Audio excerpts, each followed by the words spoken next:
పిల్లల్ని ఒంటరిగా పెంచుతున్నారా? తల్లిదండ్రులు విడిపోవడం లేదా ఎవరో ఒకరు చనిపోయిన సందర్భాల్లో మిగిలిన ఆ ఒక్కరు ఒంటరిగానే పిల్లల బాధ్యత సంపూర్ణంగా తీసుకోవాలి. ఎటువంటి సవాళ్ళనైనా ఎదుర్కొనే ధైర్యంతో పిల్లలను పెంచగలిగితే ఆ చిన్నారులు బలమైన వ్యక్తిత్వం ఉన్న వ్యక్తులుగా ఎదుగుతారు.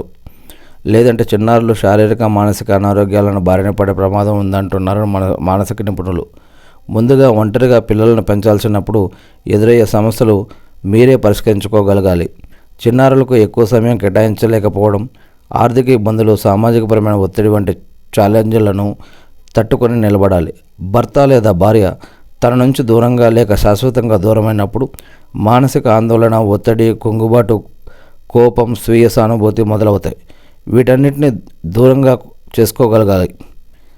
ఉద్యోగం, క్షణం తీరిక లేకపోవడం, పని చేయడం, తమ పిల్లల సంరక్షణపై శ్రద్ధ చూపించడం, జీవితాన్ని సమన్వయం చేసుకోవడం వంటివి సాధన చేయాలి. అలాగే ఇలాంటి సందర్భాల్లో చాలామంది పిల్లలు కుంగుబాటుకు గురవుతారు. ఇలా జరగకుండా ఉండాలంటే పిల్లలను మరింత ప్రేమించాలి. వారు చెప్పే ప్రతి విషయాన్ని సహనంగా వినాలి. వారి సమస్యలను విని పరిష్కరించడానికి ప్రయత్నం చేయాలి. చదువులో వెనుకబడిన కృషితో తిరిగి వారిని మంచి మార్గంలో మళ్లించాలి అంటూ సలహా ఇస్తున్నారు. ఇది వే2 న్యూస్ నుంచి తీసుకున్నాం.